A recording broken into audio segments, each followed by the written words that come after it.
comentando con nuestras alumnas de pregrado también, nuestras alumnas y alumnos de pregrado, sobre la participación, la relevancia de la participación de las mujeres en las distintas instancias de la sociedad, pero en especial nosotros desde la Escuela de Negocios, en el ámbito del desarrollo de las empresas y los negocios, en la contribución al mundo laboral.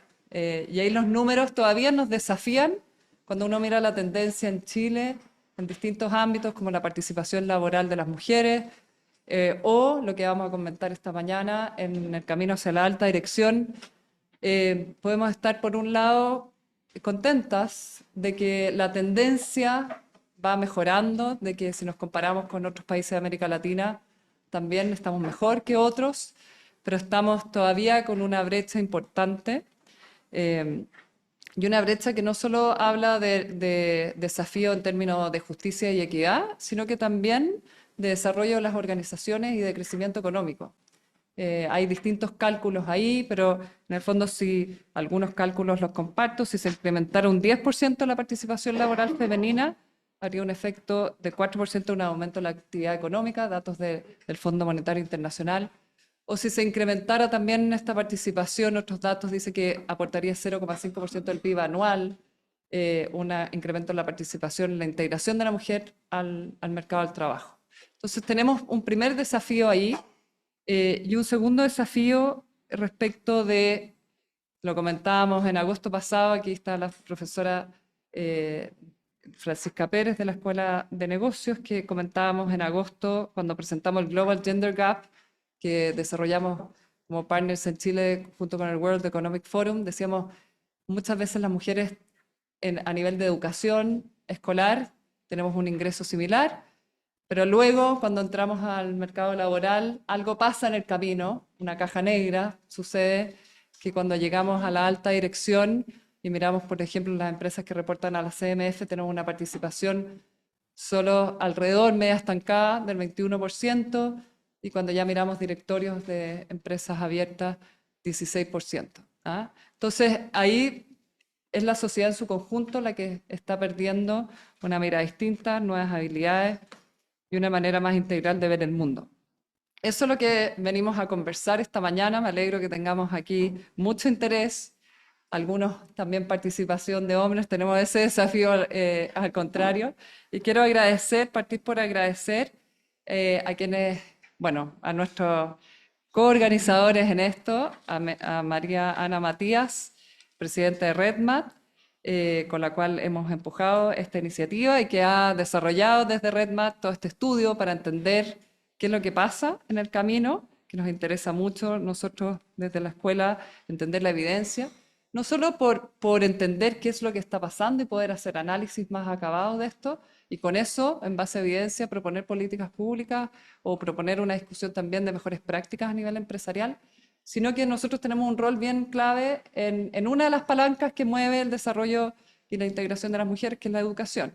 ¿Ah? Y eso es muy importante cuando uno entiende que quizás no son solo competencias técnicas lo que se necesita entregar, que sepan mejor finanzas, mejor economía, por supuesto que sí, sino que también otro tipo de habilidades tanto en todos los participantes de una sala de clase, hombres y mujeres.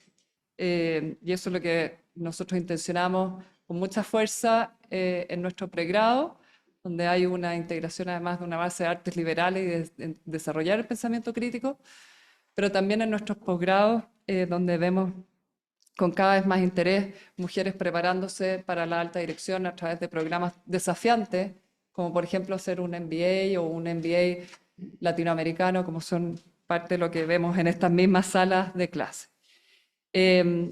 Yo por último quiero decir que para nosotros reimaginar los negocios para que contribuyan a los desafíos de hoy, que es nuestro propósito cuando cumplimos 70 años en la Escuela de Negocios, justamente incluye desarrollar una mirada o que los negocios contribuyan a una mirada más integral, más equitativa de la sociedad. Y por eso estamos muy contentos de tener esta mañana, acoger en esta sala la presentación de este estudio y un panel de conversación luego para analizar y poder quizás hacerlo un poquito más conversado respecto de qué pasa, pero también cómo hay ciertas palancas que podemos mover.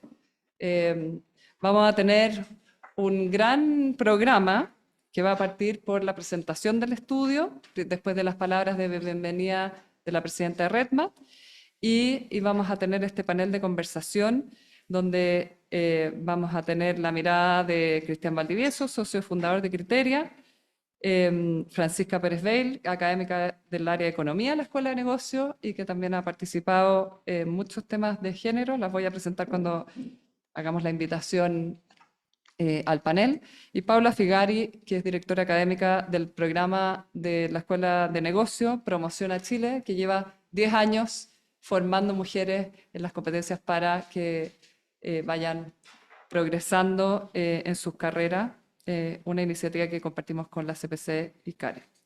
Así que partamos. Mary, te doy la bienvenida, muchas gracias y un espacio para que des tu palabra de bienvenida.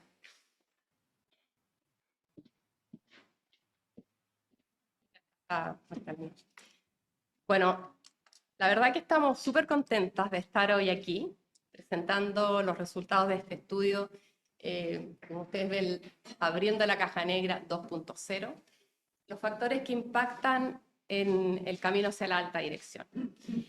Y quiero partir primero por agradecer a la Escuela de Negocios, a Magdalena en particular, porque esto lo pensamos hace muchos meses, la verdad, en que venimos conversando y avanzando en esto, a Criteria, que nos acompañó en el desarrollo de este estudio, también a los panelistas que nos van a acompañar hoy, y a todos los que están aquí, que me encanta, muchas mujeres, algunos hombres también, súper importante, para escuchar esto. Y quiero contarles que el 2015 se crea Redmat, ¿ya? Por un grupo de mujeres profesionales visionarias que tenían una gran inquietud, porque veían que había muy pocas mujeres en los cargos de alta dirección. Y al avanzar nuestra red, nos dimos cuenta que sí había mujeres, muchas mujeres, preparadas, con las competencias y, lo más importante, súper dispuestas a asumir estos cargos de alta dirección. Entonces nos preguntamos, ¿qué otros factores hay que no estamos viendo? Porque esto no está avanzando como querríamos o a la velocidad que esto debería ser. Entonces en ese minuto decidimos hacer una investigación. La verdad es que fue una gran investigación donde se revisó toda la bibliografía académica, profesional que existía a la fecha sobre la temática y modelamos muchos factores. Y llegamos a determinar dos grandes conceptos: la persistencia y el avance. Y la persistencia tiene que ver con la capacidad o lo que ayuda, ¿no?, o dificulta a las mujeres para permanecer continuamente en sus carreras. Y el avance tiene que ver con los factores que ayudan o dificultan a ir avanzando en sus carreras, a ir tomando nuevas responsabilidades, a ir, ¿no es cierto?, hasta en algún momento, ¿por qué no?, llegar a tener un sillón en un directorio. Todo este conocimiento, y en este estudio que le llamamos Abriendo la Caja Negra, y me imagino que se imaginarán por qué, nos permitió entregar nuestra oferta de valor, crear una oferta de valor para acompañar a nuestras socias, ya más de 500, en sus carreras, y también a las empresas que ya cada vez más están interesadas en desarrollar su talento femenino. Bueno, de esto ya han pasado varios años. Hemos tenido acontecimientos importantes, hemos tenido una pandemia, cambios sociales, económicos, tecnológicos, que hacen variar, ¿no es cierto?, cómo se maneja y cómo son el mundo del trabajo ahora. Por lo tanto, decidimos que ya era tiempo de volver a abrir la caja negra. Pero esta vez nos pusimos más ambiciosas y pensamos que este estudio debería ser un estudio cuantitativo, donde pudiéramos capturar el sentir y la experiencia de 1000 profesionales, y ahora hombres y mujeres. ¿Por qué? Porque creemos que muchos de los factores que afectan a las mujeres también afectan a los hombres. Y en ese sentido, entender las similitudes y las diferencias es muy importante. Bueno, sin más, yo quiero dar paso ya, porque me imagino que todas están ya con ganas de escuchar este estudio. Matías, no voy a hacer spoiler de la información, así que tranquilo. Solo decirles que agradezco a la Universidad de Ibáñez que nos proporcione este espacio que es tremendamente relevante, este espacio de discusión donde tenemos todas las miradas y podemos pensar en conjunto cómo avanzar en estos aspectos que son tan relevantes para nuestra sociedad. Muchas gracias.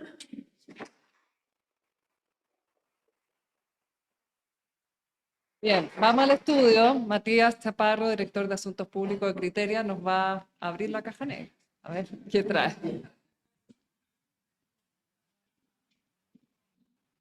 Hola, ¿qué tal? Sí, mejor.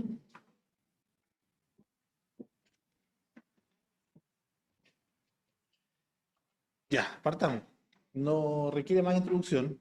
Solo de contarles, en todo caso, como especie de warning inicial o clave de lectura, digamos, del estudio, es que esto, en un contexto donde se discute a partir de muchos datos objetivos que tienen que ver con participación femenina en el mercado laboral, con porcentaje, digamos, de mujeres en directorio, y en fin, una serie, digamos, de indicadores duros, por así decirlo, respecto de la realidad de igualdad de género, este estudio son puras subjetividades. Es decir, este estudio lo que intenta justamente es capturar cómo se vive, cuál es la vivencia de esas diferencias estructurales en la mirada, en la vivencia, en la cotidianidad, en las percepciones, en las opiniones, en las actitudes de las personas involucradas. Por lo tanto, lo que aquí vamos a ver son básicamente la mirada desde el mundo subjetivo.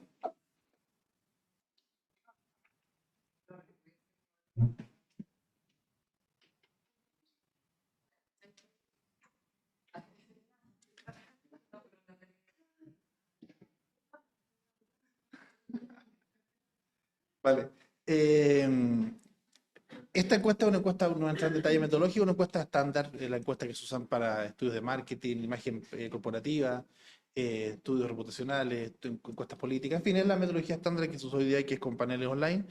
Sí entrevistamos dos instituciones importantes, personas que ya están de 30 años más para poder tener una configuración de carrera ya más o menos armada, ya más encaminada, y también entrevistamos a personas con estudios profesionales, es decir, personas que están, digamos, en la posibilidad, o por lo menos dentro del horizonte, la posibilidad de seguir una carrera o llegar, digamos, a la alta dirección.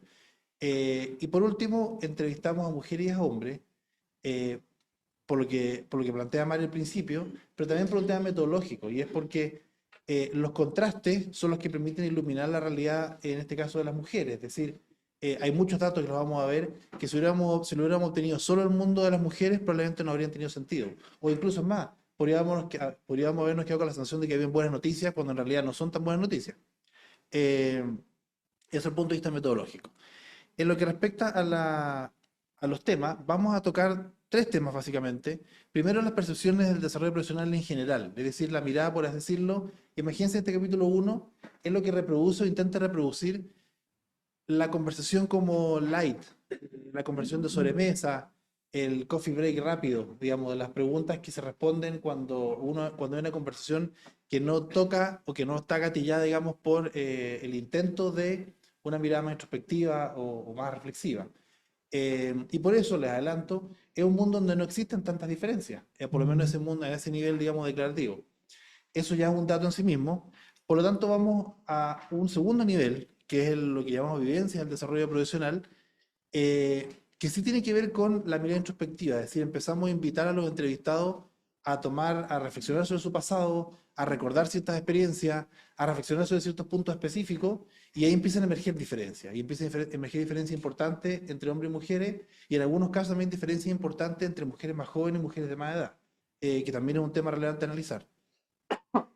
Y por último, ya en un marco más reflexivo, les pedimos a los entrevistados que evalúen a las organizaciones chilenas, a las empresas, a las organizaciones empleadoras en general, a que juzguen o evalúen estos empleadores en función de estos tópicos relacionados con el desarrollo profesional.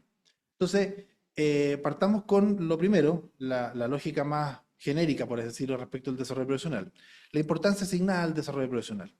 Y lo que vemos es que tanto hombres como mujeres, frente a la pregunta ¿cuán importante es para ti el desarrollo de tu carrera profesional? Se fijan 77%, disculpen, 77% de los hombres y 74% de las mujeres dicen que es bastante o muy importante. ¿Se ve bien? ¿Sí? Ya. Por lo 67% mujeres, 74% hombres, pero la diferencia no es significativa. Es decir, lo que muestra el dato es que a nivel declarativo la importancia es más o menos similar para ambas. Sí ocurre en todo caso de que hay una pequeña diferencia entre mujeres más jóvenes que le asignan más importancia, 79% las mujeres más jóvenes y 73% en el caso de las mujeres de más edad, 60 años o más, cosa que no ocurre en el mundo de los hombres. Para poder identificar cuando efectivamente hay una diferencia generacional, en el caso de las mujeres, hay que ver si efectivamente esa diferencia en general también se produce en el mundo de los hombres. Si se produce de igual manera en el mundo de los hombres, estamos frente a un fenómeno que es más generacional que de género. Entonces, lo que tratamos de identificar acá son aquellos comportamientos generacionales que son distintivos entre hombres y mujeres.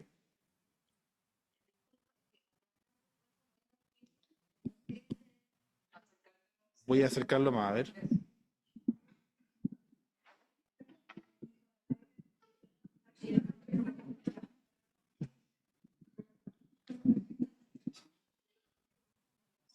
Ya, ¿y ahora cómo se escucha?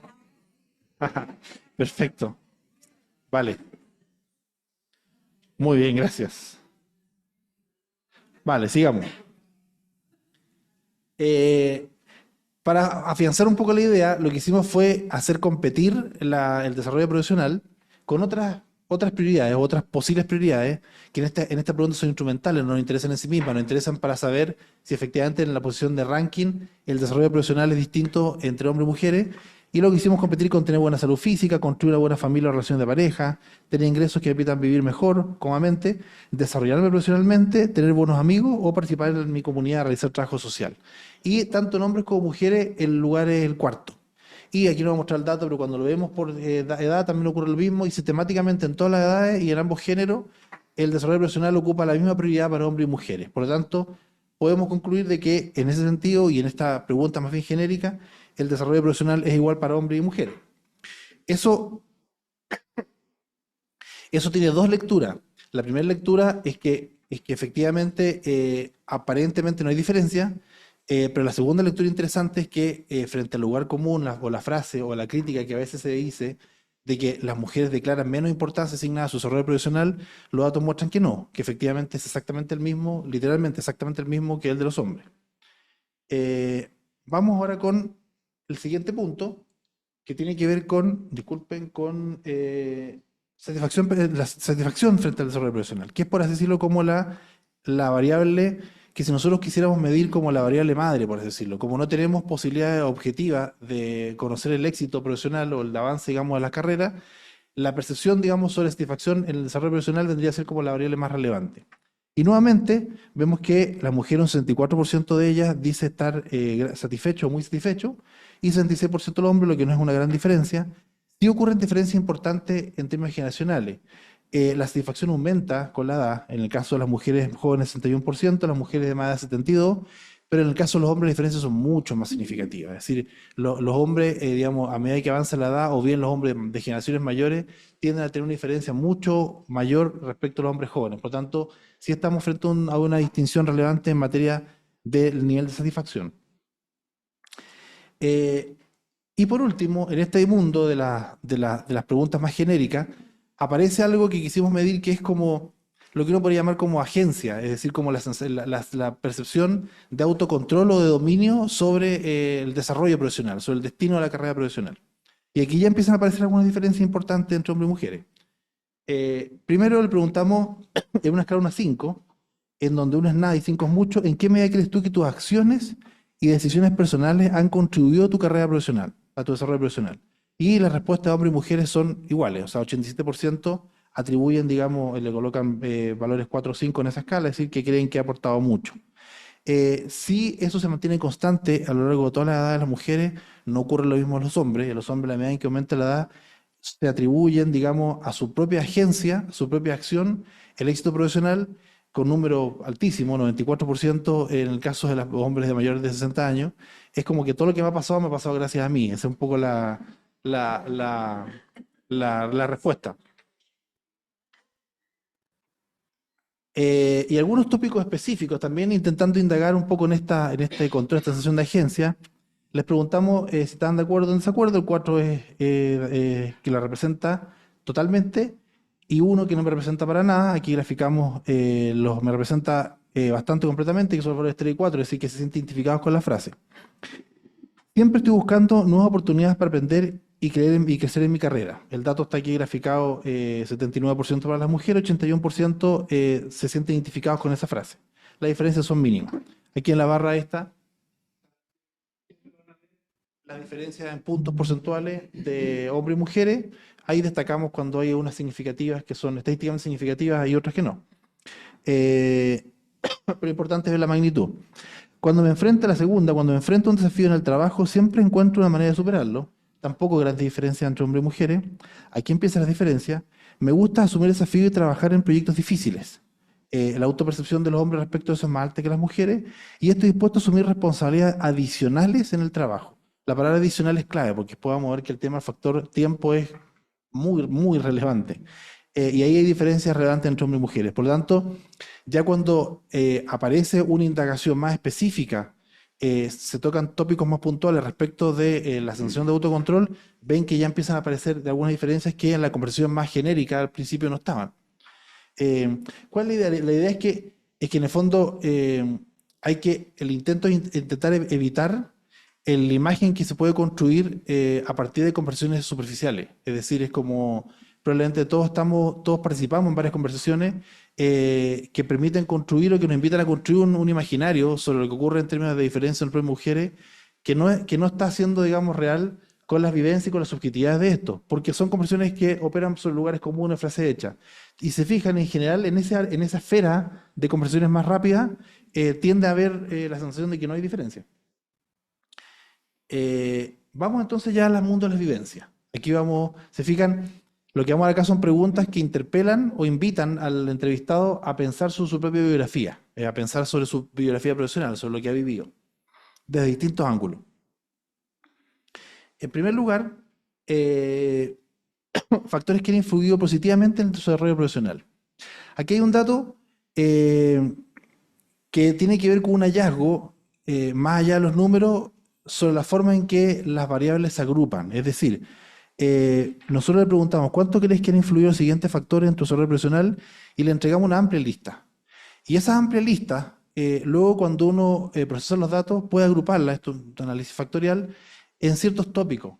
Y de alguna forma esos tópicos lo que hacen es que reflejan la forma en que se articula esa conversión cotidiana. Es decir, una conversión cotidiana sobre los factores que han potenciado mi desarrollo profesional, lo más probable es que se articule entre nuestros dos tópicos. Primero, el mundo de las competencias individuales, factores relacionados con capacidades profesionales, conocimientos técnicos, habilidades blandas en materia de liderazgo y relaciones interpersonales, y luego elementos estructurales, es decir, digamos factores dados, es decir, que están totalmente fuera del control de la persona. En estos dos mundos es donde se articula la memoria, el recuerdo, la autoevaluación respecto de los factores que han influido positivamente en mi desarrollo profesional. Vamos a ver cada uno de ellos. En lo que respecta a las competencias individuales, le preguntamos, ya sea de manera positiva o negativa, ¿cuánto crees que ha influido los siguientes factores en tu desarrollo profesional? En general son todos factores positivos, por lo tanto, la pregunta abierta, pero siempre estamos buscando algo que haya influido positivamente. Y la primera dice, mi forma de relacionarme con las personas en el trabajo. Es el top one de las mujeres, digamos. Cuando las mujeres reflexionan sobre qué las ha ayudado para desarrollarse profesionalmente, el número 1 es mi forma de relacionarme con las personas en el trabajo.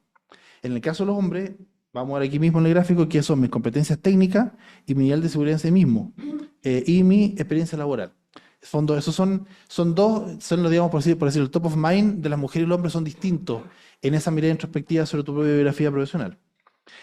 Ahora, en general son parecidos, no hay grandes diferencias, y esto es bien interesante porque que es un hallazgo transversal del estudio.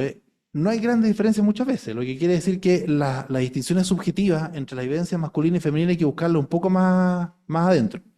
¿Dónde hay diferencia? Dice, la importancia que le doy a mi trabajo en mi vida, que efectivamente las mujeres 74%, 81% de los hombres creen que lo ha ayudado. Y esta es clave, porque aquí hay una diferencia de 10 puntos que es muy significativa para el marco de este estudio. Mi capacidad de negociar ascenso o aumentos laborales. Y ahí el 36% de las mujeres solo cree que le ha ayudado versus el 47% de los hombres. En general, nadie tiene una evaluación muy positiva sobre su propia capacidad de negociación, pero la evaluación positiva, en el caso de los hombres, es bastante más alta que el de las mujeres.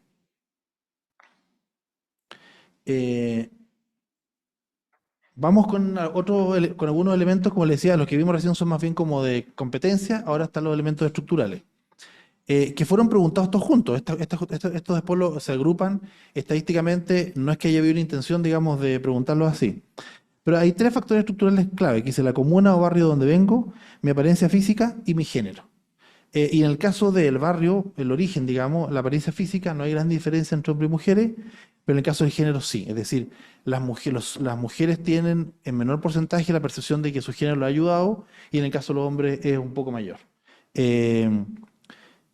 Veamos, perdón.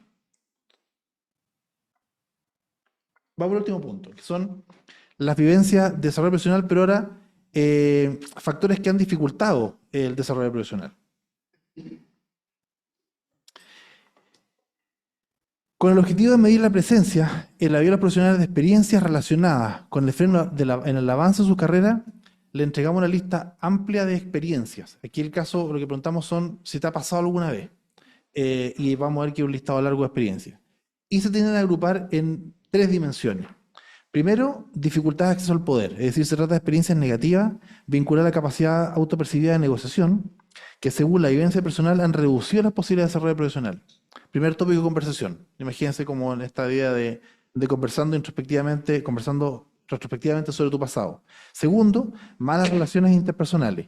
Se trata de experiencias negativas relacionadas con la ausencia de vínculos o mala calidad de vínculos con los jefes o compañeros de trabajo. Y por último, autoevaluación crítica, es decir, se trata de experiencias negativas asociadas a una baja autopercepción en materia de competencia y gestión de la carrera profesional, incluye las dificultades asociadas a la falta de tiempo. Y esto es un súper hallazgo porque el hecho de que estadísticamente la percepción sobre la falta de tiempo como un factor que ha afectado el desarrollo profesional, que se agrupe junto con un montón de otras variables de autoestima, muestra que la falta de tiempo, el producto, digamos, de las responsabilidades de cuidado que tienen las mujeres, no solamente afecta materialmente sus posibilidades de desarrollo profesional, sino que también de una manera mucho más latente va también atentando contra la autoestima. Es decir, que tiene que ver con la forma en que enfrentan, digamos, o ven, construyen su propia evaluación profesional. Veamos cada uno de ellos. Primero, dificultades en cuanto al acceso al poder. Dice, he pensado que si tuviera mejores habilidades de negociación, mi posición en la empresa sería mejor. No hay diferencia entre hombres y mujeres. Y segundo, he sentido temor a pedir un ascenso cuando sé que lo he merecido. Tampoco hay gran diferencia entre hombres y mujeres.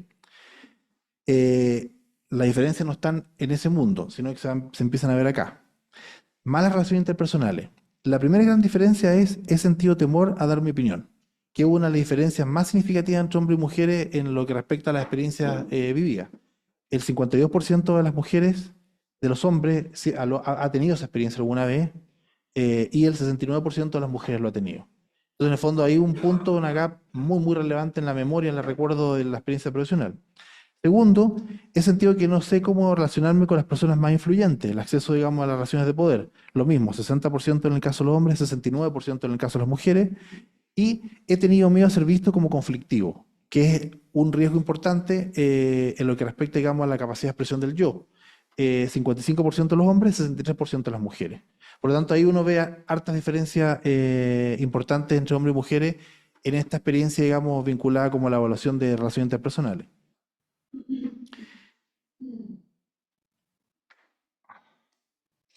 En lo que respecta a la autoevaluación crítica, o la mirada, digamos, sobre la evaluación en cuanto a desempeño y quién no tiene de sí mismo, lo mismo son porcentajes de personas que han vivido la experiencia. Dice, he sentido que no voy a estar a la altura de los desafíos que enfrento en mi trabajo. Hay una diferencia importante, 55% en el caso de los hombres y 63% en el caso de las mujeres. He sentido que no vale la pena asumir una posición de más responsabilidad por el costo familiar o personal que conlleva. Y también hay diferencia, 71% de los hombres y 76% de las mujeres. Y he sentido con vergüenza a hablar de las cosas buenas que he logrado en mi trabajo. 44% de los hombres y 50% de las mujeres. Entonces, se fijan, ya empieza a ocurrir que en este mundo de reflexión sobre las experiencias personales hay diferencias que no son grandes desde el punto de vista de las diferencias porcentuales, pero son sistemáticas. Es decir, hay diferencias que se van produciendo en distintas dimensiones que muestran que la percepción o la subjetividad de las mujeres respecto a los hombres es distinta. Y este es el correlato de las distinciones estructurales que nosotros ya conocemos. Vamos a terminar en esta presentación con lo que les decía al principio, que es esta idea como del juicio que hacen las personas respecto a sus organizaciones donde han trabajado. Les preguntamos sobre la organización que, basándose en su experiencia, en plural, en las distintas empresas, organizaciones donde han trabajado, evalúen las empresas y organizaciones empleadoras en Chile en general. Entonces, es una evaluación sobre Chile, pero anclada, digamos, en la experiencia personal. Y la lógica es básicamente, les preguntamos cuánto creen ellas que las organizaciones, o ellos, creen que las organizaciones le asignan a ciertos puntos o ciertos, digamos, valores o principios, prácticas o políticas que podrían fomentar el desarrollo profesional. En la medida en que consideran que las empresas le asignan mucha importancia, quiere decir que la evaluación es positiva, y si le asignan poca importancia, ellos creen que la evaluación es negativa. Y en general les adelanto que las noticias son bien positivas, y esto es coincidente con varios otros estudios que nosotros hemos estado haciendo en el mundo, digamos, percepciones empresariales, que muestran que efectivamente la opinión de los trabajadores sobre las empresas empleadoras en Chile es bastante más positiva de lo que se cree. No existe, digamos, una mirada tan negativa. Pero aquí es donde las diferencias, siendo en un contexto de evaluaciones muy positivas, donde las diferencias en general son las más radicales, las más sistemáticas. Es decir, las evaluaciones de las mujeres y de los hombres en promedio son altas, pero de los hombres son descollantemente altas y con diferencias muy importantes respecto de las mujeres. Y esto tiene que ver con la forma, esto es el mensaje más directo, digamos, para la empresa organizadora o empleadora, con la forma en que distintiva, en que hombres y mujeres están decodificando o leyendo las políticas de fomento de desarrollo profesional de las empresas, porque las están leyendo distintas hoy en día. Veamos.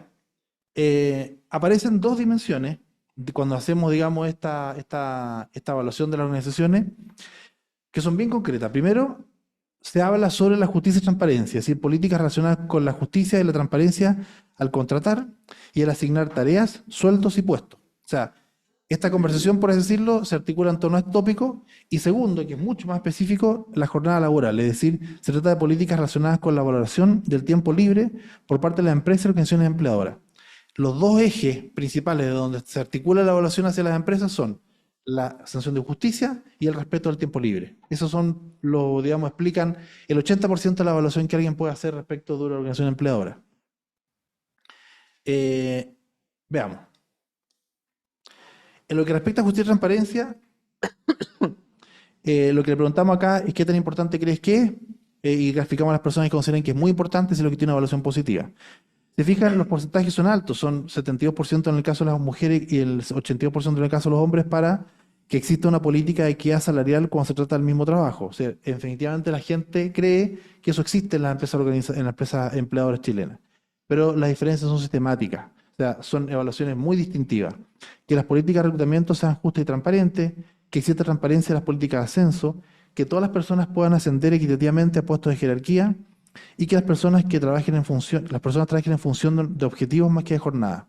Aquí es donde está la gracia de haber entrevistado a hombres, porque si nosotros hubiéramos quedado con la noticia, por ejemplo, solo de que el 72% de las mujeres valora o considera que las empresas chilenas sí le asignan importancia a las políticas de equidad salarial cuando se cuando se trata del mismo trabajo, habríamos dicho fantástico, 72% es un súper gran número, pero hay 82% de los hombres. Entonces, en el fondo, gracias al contraste con las entrevistas masculinas, que uno puede iluminar sobre una evaluación que en el fondo aparece como positiva, porque esconde un elemento bastante crítico. Y lo vemos también en lo que respecta a la segunda dimensión, que es el tema del tiempo libre, que las personas puedan tener tiempo libre para sus intereses, grandes diferencias entre hombres y mujeres, y que las personas puedan pasar tiempo con su familia, también grandes diferencias entre mujeres. Otro dato importante para los que trabajan en lógica, digamos, de evaluación de clima laboral o recursos humanos, el clásico engaño de los promedios. O sea, el cruce por género es clave, porque en el fondo, si uno sacara este dato como promedio, es probable que la sensación con la que uno se quedaría es que hay muy buenas evaluaciones. Pero la diferencia sistemática entre la relación masculina y femenina justamente habla de que el tema es más complicado. Bueno, con eso cerramos. Los que se fijan son básicamente distinciones, vuelvo al principio, muy subjetivas, que se conectan con las distinciones más materiales o más estructurales que hay de diferencia entre hombres y mujeres, pero que intenta capturarlas desde justamente la vivencia. Y esto lo hemos construido también con la mirada de benchmark. La idea es que uno pueda eventualmente en mediciones futuras o en otras mediciones más chicas, en contextos más específicos, tenerlo, digamos, como un parámetro para poder evaluar qué tan lejos, qué tan cerca uno está de estas brechas subjetivas que muestra la población en general de profesionales en Chile. Eso.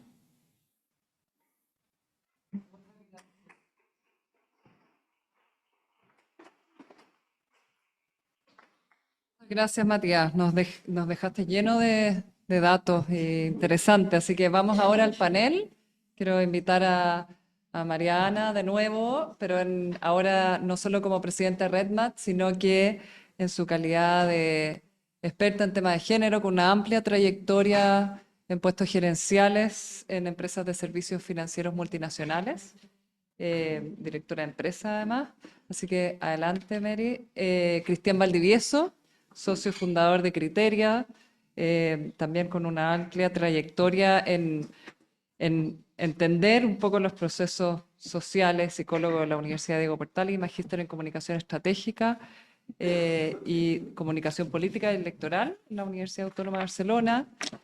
Francisca Pérez Veil es profesora de la Escuela de Negocios del área de Economía, de la Escuela de Negocios de la Universidad Adolfo Ibáñez, PhD en Economía y Master of Arts en Economía de la Universidad de Boston, en Estados Unidos, y bueno, tiene también una amplia trayectoria en el Ministerio de Hacienda y Banco Central, y mucha investigación en las fricciones en el mercado laboral y en el impacto de la automatización, ese es otro gran tema, en los flujos de comercio, empleo y brecha salarial de género.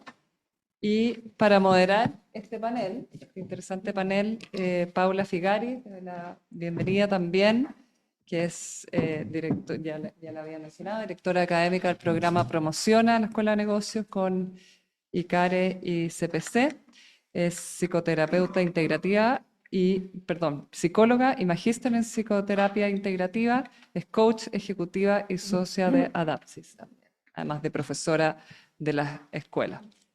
Así que adelante tenemos un buen espacio para conversar y analizar esta información y tenemos papeles en sus escritorios si quieren ahí, como somos mucha gente, comentar, hacer una pregunta, dirigir, bienvenidos y los vamos a ir recogiendo para que la Paula pueda ir integrándolas al panel. Gracias. Bueno, muy buenos días a todos y algunos. Impresionante una subida al balcón, la cantidad de mujeres que somos y las que estamos interesadas más en estos temas.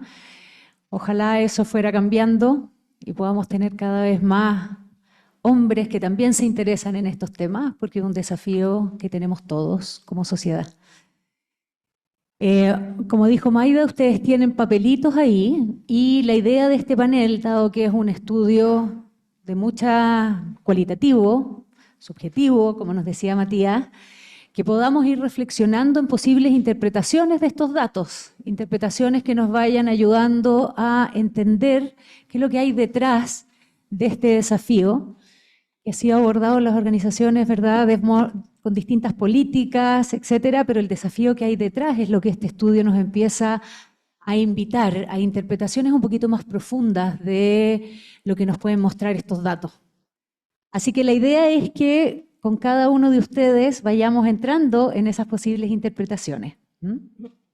Y me gustaría partir contigo, Fran, en relación con esto que muestra el estudio, que hombres y mujeres tienen el mismo interés por su desarrollo profesional. Sin embargo, al momento en el cual hay que tomar más desafíos, más responsabilidades, los hombres los toman con una diferencia significativa con nosotros y algo pasa con las mujeres ahí.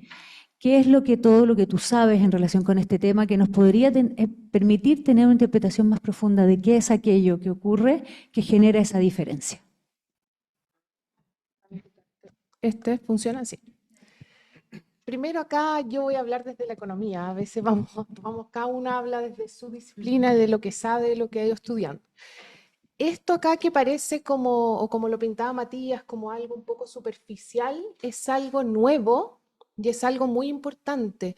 Claudia Goldin, la economista que ganó el premio Nobel recién, tiene un libro que se llama Familia y Carrera, y el libro trata precisamente de esto, de la historia de las mujeres a lo largo del siglo XX, y cómo esta historia se puede resumir así en bien simples términos, como esta dicotomía entre cómo la mujer logra conciliar carrera y familia, ¿ya?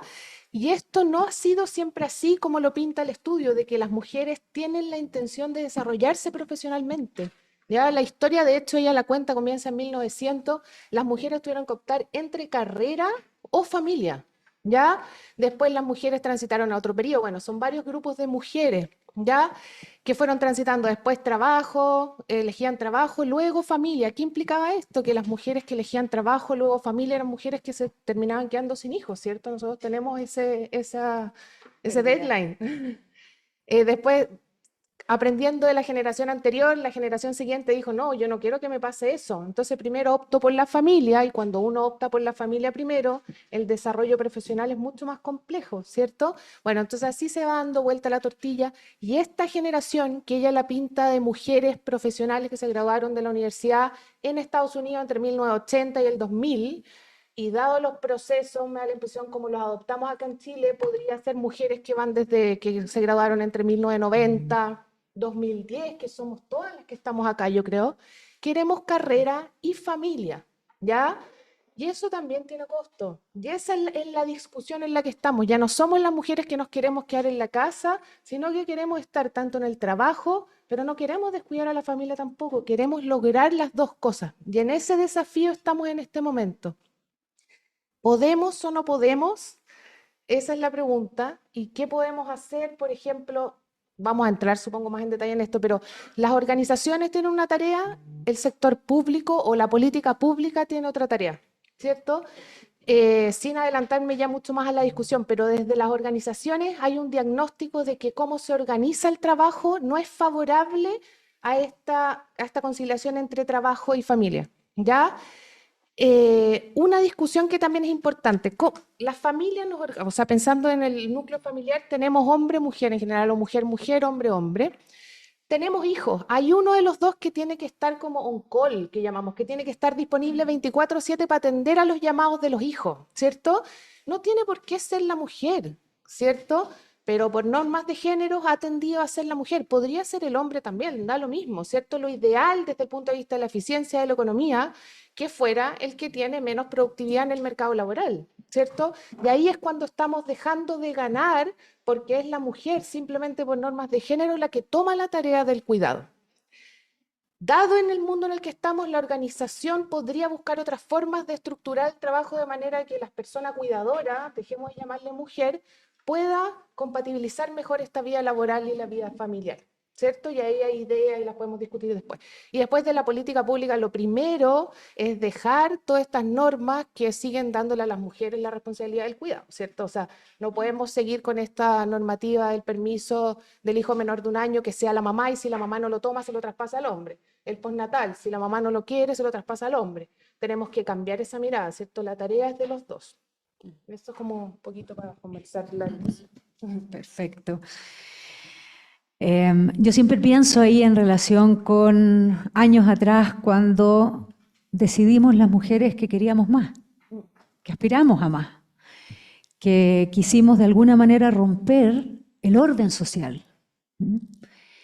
Y salir de la casa, cuando las mujeres decidimos salir de la casa, nosotros rompimos cómo estaba organizada la sociedad en el cuidado. Y poder reorganizarnos toma mucho tiempo, ¿verdad? Y requiere una valentía y una decisión muy grande de ambos, de todos los miembros que conformamos una sociedad. Pero es como que esa decisión, el peso, todavía lo hemos llevado nosotras.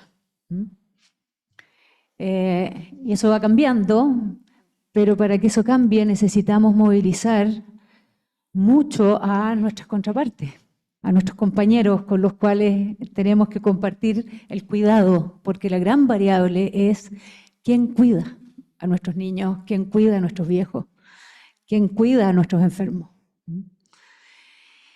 Me gustaría seguir contigo, Cristian, en relación con esto que también muestra el estudio, que hombres y mujeres evaluamos distinto el que se está haciendo en las organizaciones. Y que los hombres tienen una mirada mucho más positiva. Si bien ambos estamos evaluando bastante bien lo que las organizaciones hacen, hay una diferencia significativa entre hombres y mujeres. Aprovechando que eres un hombre, ¿qué es aquello que podrá hacer que los hombres evalúen significativamente mejor que las mujeres?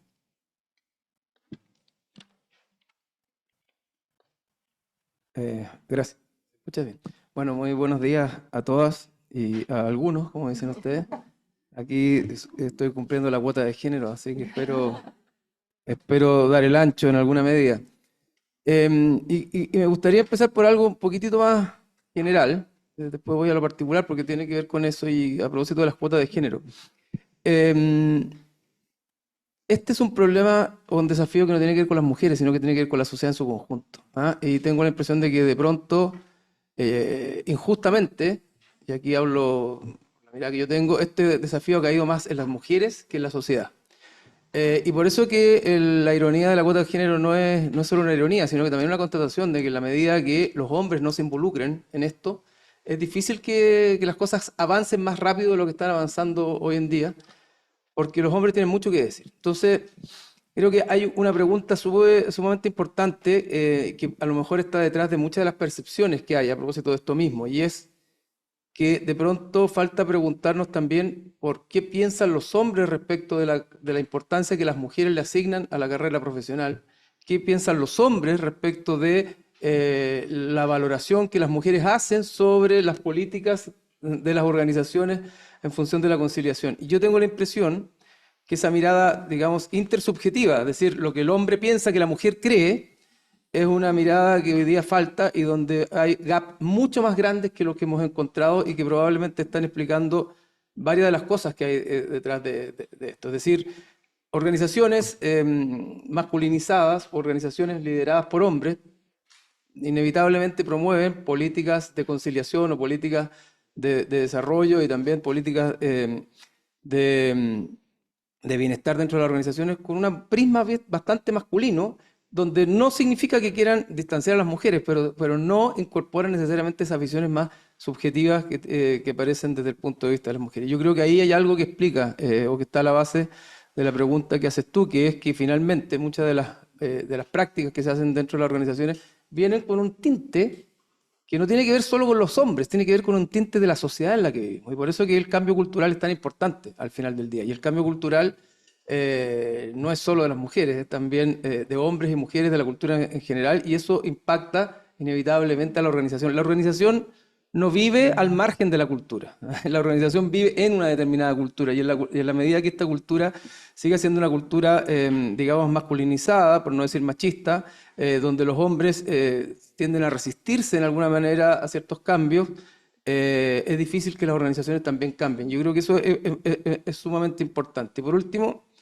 dejar una idea que a lo mejor es provocadora en el sentido siguiente, y es que cuando alguien avanza, otro retrocede inevitablemente. Es decir, para que haya más poder, alguien tiene que perderlo para que alguien lo gane. El poder no es elástico, no es que las mujeres se empoderan, las mujeres crecen, las mujeres se desarrollan y los hombres siguen igual como están. Mover el avispero del poder es mover el statu quo. Y ahí es donde es tan relevante que los hombres sean parte de este movimiento, porque de lo contrario, la resistencia que hay desde el mundo masculino, que lamentablemente debo decir, es creciente, porque a toda acción viene una reacción y es creciente y es mayor a la que nosotros pensamos que hay, porque hay un movimiento contra, digamos, cultural. Quiero decir eso, es importante que cada día más en esta discusión los hombres tengan un rol muy, pero muy protagónico. No porque tengan que monopolizarla, porque sería repetir lo que estamos viendo, sino porque tienen que ser parte de esto y tienen que entender que para que alguien avance, alguien no tiene que perder, pero sí en alguna medida tiene que retroceder. Es imposible que los directorios crezcan o se dupliquen, en términos pragmáticos. Es decir, tiene que salir la mitad de hombres para que entre la mitad de mujeres.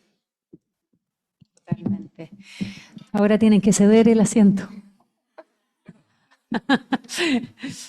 Y desde lo que dices entonces es como ir considerando que de alguna manera si los hombres han estado a través de la historia, nosotros llevamos poco tiempo en esto, 100 años en este movimiento, es muy poco en relación a lo que es la construcción de la sociedad, de las organizaciones.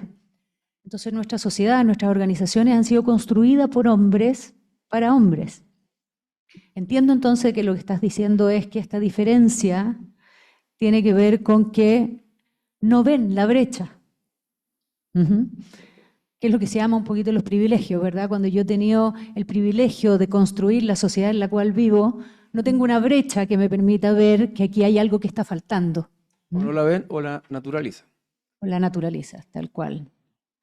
Y desde ahí entonces también pones el desafío de que ambos nos conectemos con el propósito que hay detrás de esto. No solamente con la equidad, que es clave, ¿verdad? La lucha por la equidad, que podamos tener las mismas oportunidades, sino que el desafío que viene después. El para qué estamos haciendo esto. Una construcción de una sociedad distinta. Y yo ahí creo que también inevitablemente hay pérdida, que es lo que lo hace tan difícil, el desafío, ¿verdad? O sea, las cuotas generan pérdida. La cuota en un directorio, o sea, yo creo que muchos profesionales han anhelado el ser parte de un directorio, es aspiracional. Construí mi carrera hacia allá y de repente aparece el que tengo que empezar a considerar una mayor parte de la población.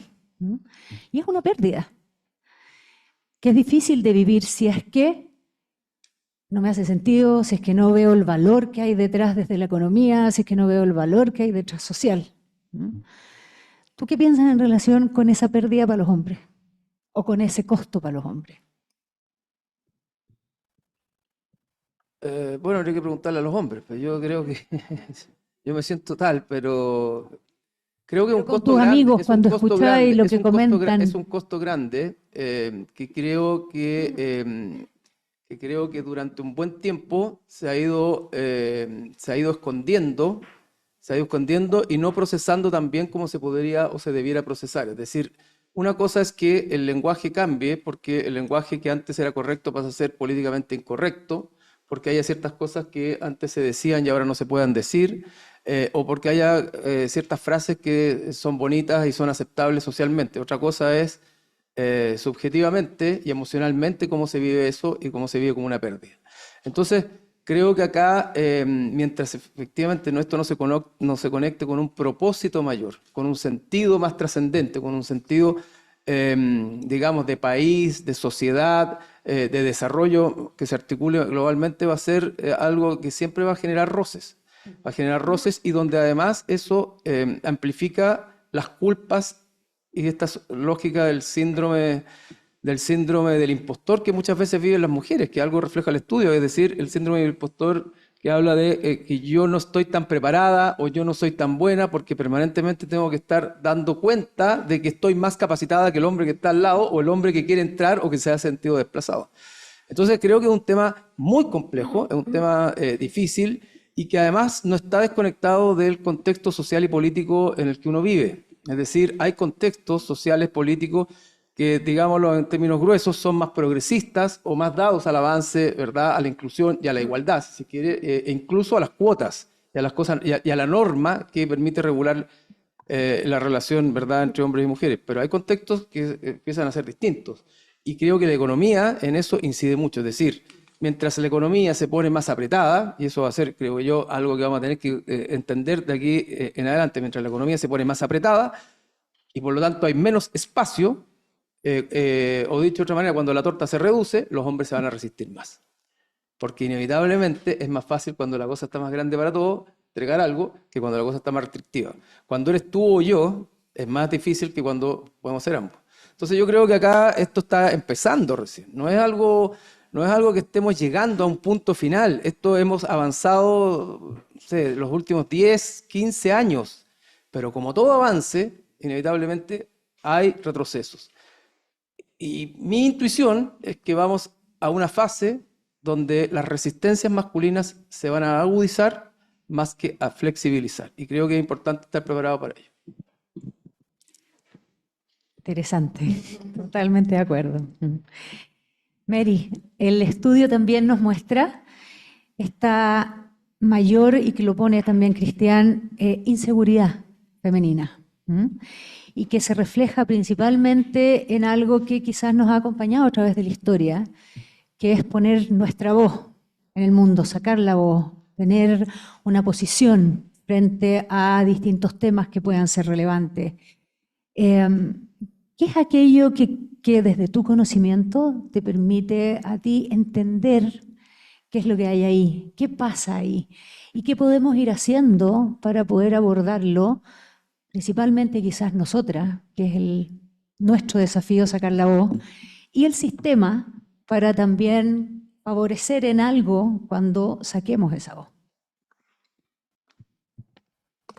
Sí, mira, la verdad que es complejo y si tú miras, ahí la Francisca hablaba un poco de la historia, ¿ya? Y las mujeres traen una historia de, digamos, de avance, te fijas, de superación, de ir rompiendo cosas, de ir superándose, de ir generándose un espacio.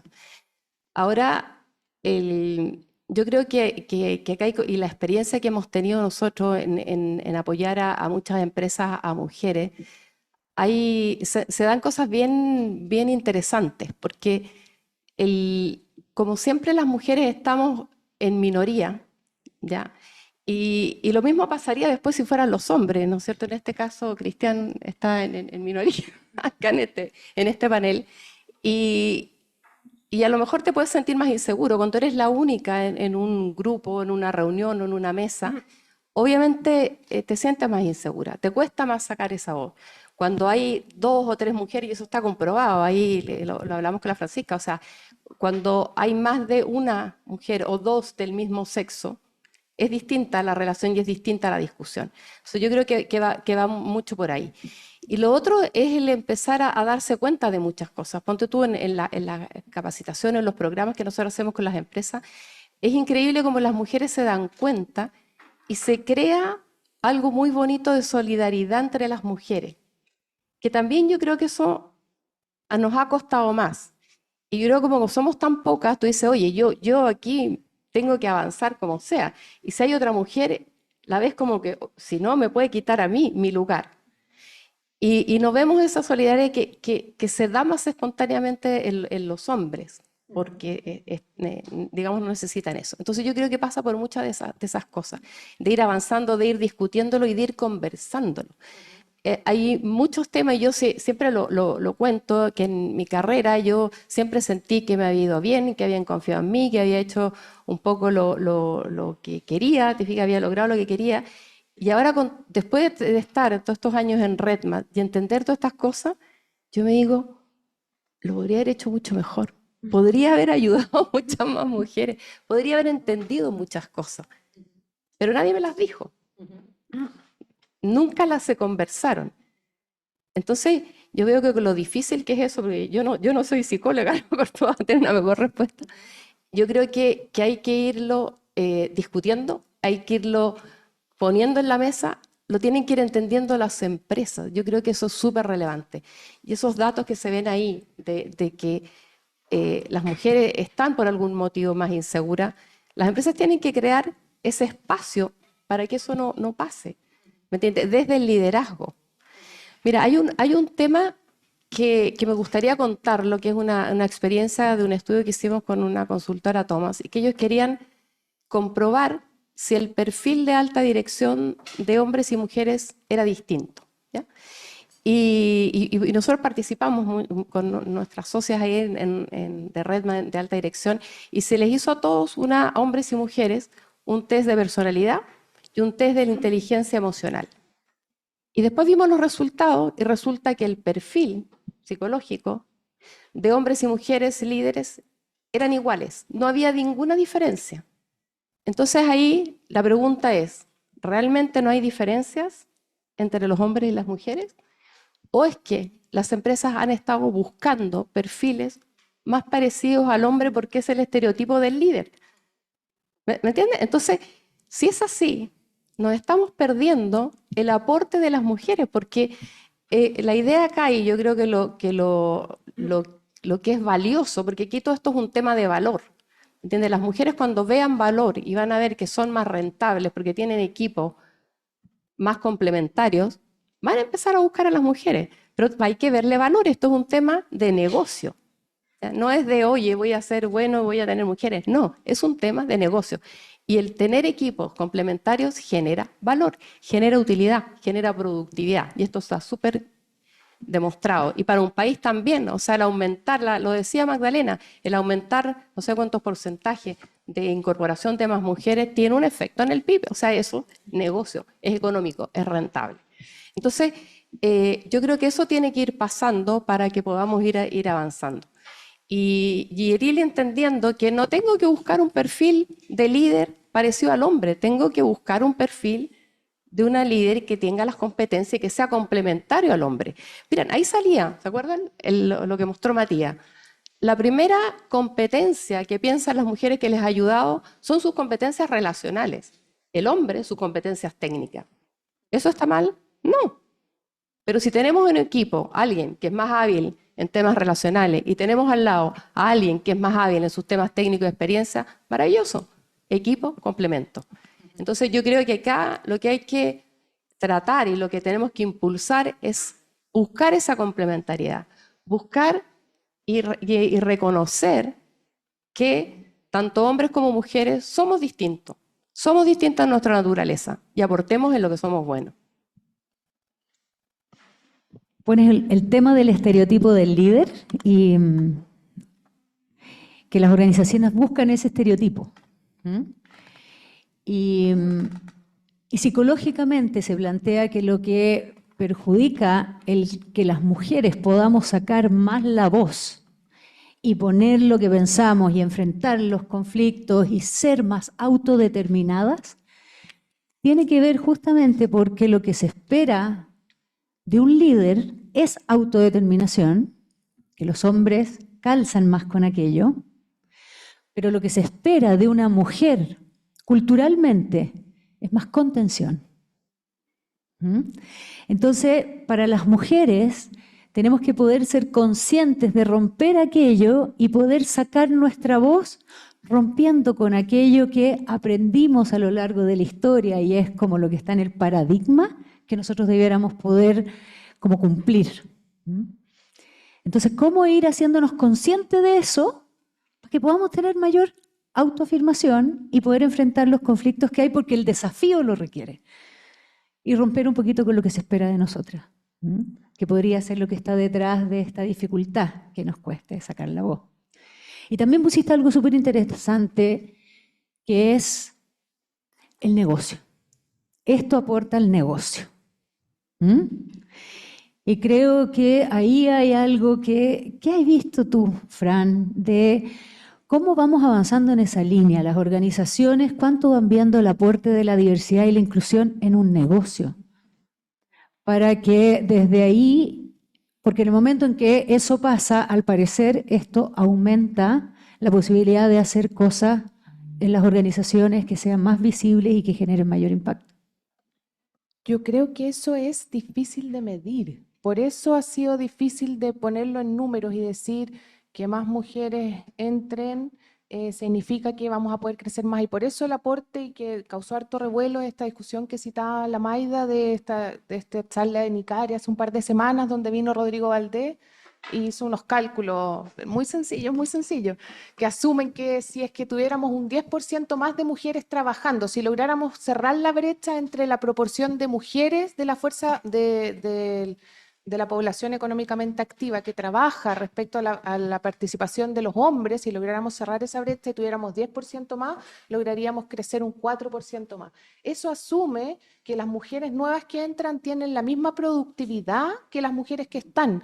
pero si estamos metiendo mujeres que son aún más productivas, las ganancias son aún mayores, ¿cierto? Porque, ¿qué es lo que está pasando ahora? Y tengo siempre este ejemplo en la cabeza en la universidad. Yo estudié en la Católica Economía, tenía una compañera que era la mejor alumna, era espectacular, era un gusto estudiar con ella. Llegó el momento de los que hubo de tener hijos, no sé, o a la hora de decidir si irse al doctorado o no, yo me fui al doctorado, ella se fue de acompañante de su marido mientras él hacía el magíster. Yo miraba esto y decía, ¿por qué? ¿Por qué ella es la que tiene que quedarse en la casa si es ella la que tiene todas las competencias? Y bueno, y ella se quedó en la casa y él siguió con su carrera, no sé si fue muy espectacular. Yo creo que hubiera sido mucho mejor que ella entrara, y ella fuera la que hiciera el magíster, y ella fuera la que hiciera después el doctorado. Para la economía hubiera sido un aporte mucho mayor, pero las normas de género que dictaminaban que era la mujer la que se quedaba en la casa, ¿cierto? Entonces, pero esa ganancia que estoy hablando acá es súper difícil de medir. Y como no tenemos números, es súper difícil que las organizaciones también la tomen y la valoren, ¿cierto? Y de hecho, los primeros estudios desde la economía lo que mostraban es que las cuotas de género perjudicaban a las organizaciones. ¿Ya? Es el primer estudio importante que se hizo de haber sido como el 2011, de una cuota de género que se impuso en Noruega. ¿Qué pasó? Lo esperable, ¿cierto? Las mujeres que nunca habían tenido estos cargos fueron a buscar mujeres que no tenían ninguna preparación para acceder probablemente a estos cargos, porque no habían hecho la carrera como lo hacen los hombres. Entonces medían el valor de esto en términos del precio de las acciones o la rentabilidad que habían tenido las empresas en los años posteriores, y parece que a las empresas les había ido peor. Pero no era al final una cosa de que eran mujeres o hombres, ¿cierto? Habíamos traído a gente que era más joven, más inexperta, nada más. Entonces, por muchos años en la economía nos quedamos con ese mono y no seguimos tratando de meter más mujeres. Yo creo que desde la economía tenemos que volver a hacer ese esfuerzo y tratar de alguna manera de cuantificar este efecto de que más mujeres se metan a altos cargos al final. Quiero saber si no sé si ya hay preguntas del público.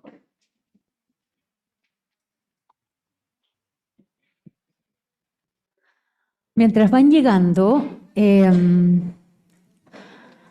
hay un tema que es conflictivo y es el tema de las cuotas. Y me gustaría saber, Fran, ¿cuál es tu posición frente a las cuotas? Perdón, Mari, tu posición frente a las cuotas y por qué. Mira, Vamos a hacer una encuesta previa, una súper buena idea de la Fran. ¿Quiénes de ustedes pueden levantar la mano porque están a favor de las cuotas? A ver, la mitad. ¿Quiénes de ustedes están en contra? No hay más a favor. Bien. interesante, bien interesante. Ya, Mari, Sí, cuéntanos súper cuál es tu interesante. mirada. No, mira, las cuotas, la verdad que es un tema, digamos, controversial y delicado. O sea, obviamente a ninguna mujer le gustaría que tuvieran que existir las cuotas. Pero acá, y la Fran lo ha dicho, y tú también, aquí hay un tema cultural que viene desde hace mucho tiempo, ¿cierto? Y si dejamos esto que avance solo, ¿sí? Algún día yo creo que llegaremos a tener a lo mejor digamos, un 50% de mujeres en los directorios. Pero esto va a demorar mucho. O sea, aquí este cambio va a demorar, tienen que salir todos esos hombres que deberían reemplazar a las mujeres, como decía Cristian. Y obviamente, claro, ninguno está con ganas de hacerlo, ¿no es cierto? Entonces, el proceso sería muy lento. Ahora, en cuanto a la cuota, yo la vemos positiva en el sentido de que tiene que solamente empujar este cambio cultural. O sea, lograr que de alguna manera las mujeres lleguen a estos directorios y se demuestre, ¿no es cierto?, este valor, se demuestre que la discusión o el análisis que haga un directorio mejora, ¿no es cierto?, con la visión de las mujeres, y de ahí ya no necesitamos más cuotas. Entonces, la fórmula ideal que nosotros pensaríamos que esto tiene que ser, ¿sí?, que se da esta ley de cuota que se está estudiando, es que fuera transitoria, ¿ya?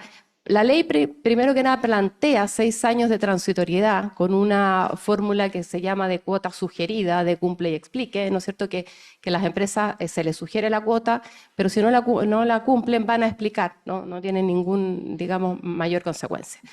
Y si en el periodo de 6 años esto no se da, ¿no es cierto? Ir a un indicador a lo mejor donde se establezca una cuota obligatoria, pero mientras se llegue a la cuota, en ese minuto ya no necesitamos más cuota obligatoria y se deja nuevamente libertad para las empresas para que vayan manejando el tema. Yo creo que el valor de la cuota es específicamente para apurar y empujar el cambio cultural necesario para que se dé, ¿no es cierto?, esto naturalmente, para que las mujeres lleguen a los directorios, para que demuestren, digamos, que pueden hacer un buen trabajo y después ya no lo necesitamos. Después debería ser, como se dice, por mérito, que estén ahí los que más capacitados estén.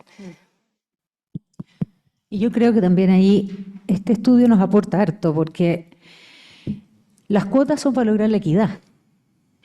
O sea, equiparar un poco la cancha. Y yo estoy convencida de que si no se hace desde ahí, no vamos a avanzar en números que sean significativos.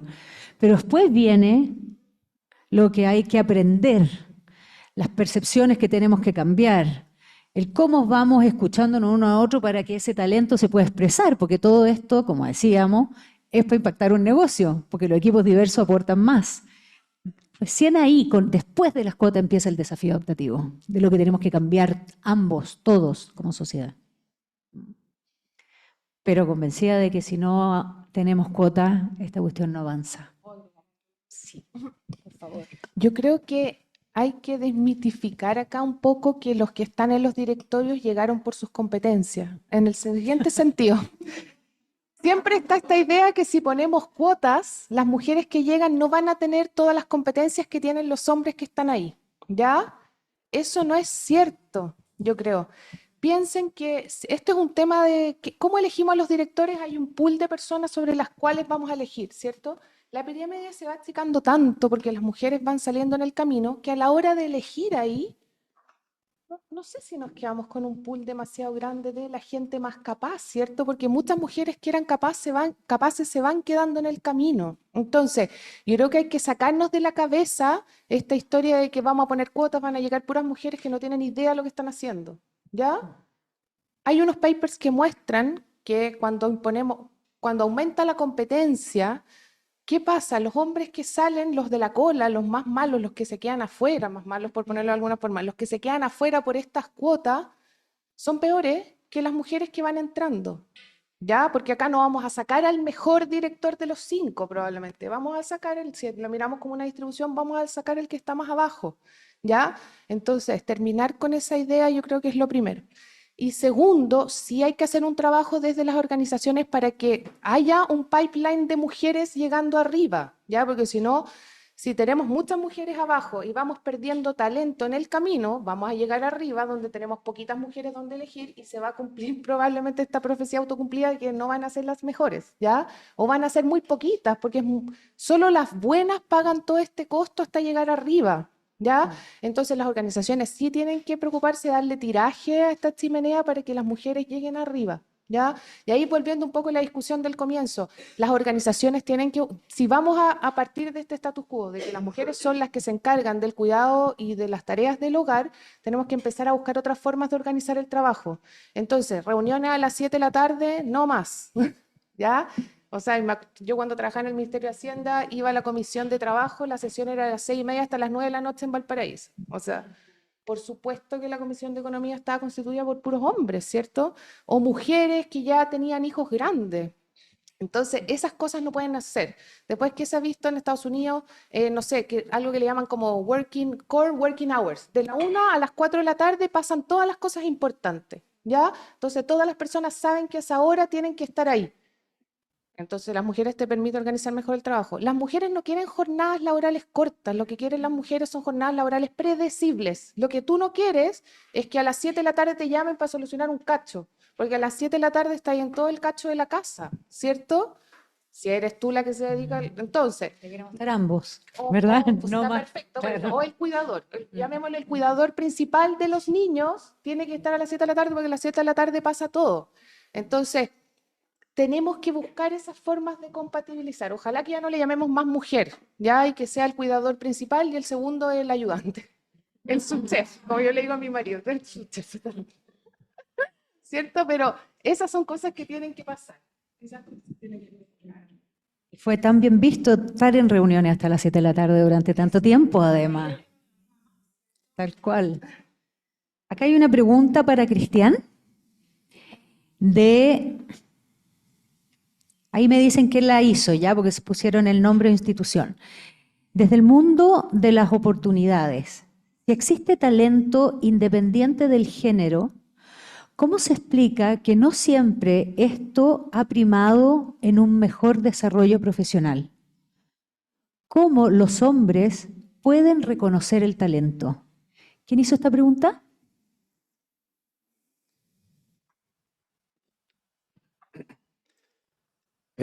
Compleja la pregunta, compleja la pregunta. Yo creo que acá de nuevo vamos a los temas normativos, si se quiere. Si a uno puede no gustarle las normas, pueden no gustarle las cuotas, pero en la medida que tenemos una sociedad que culturalmente va en contra de un cierto ciclo de avance o que culturalmente de alguna manera tiene arraigadas ciertas formas de mirar las cosas, hay que objetivar los temas, hay que normarlos de alguna manera en alguna transición.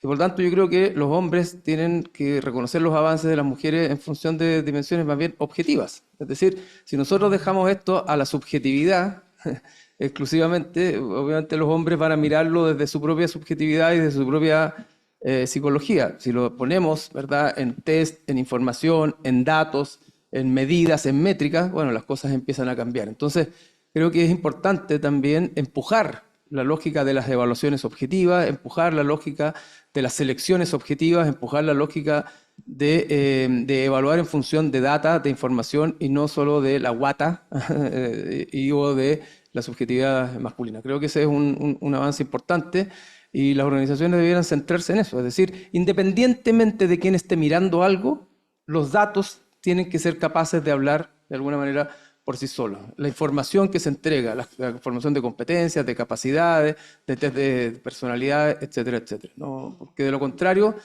prima la lógica muy subjetiva. Y no solo la lógica subjetiva en función de las competencias.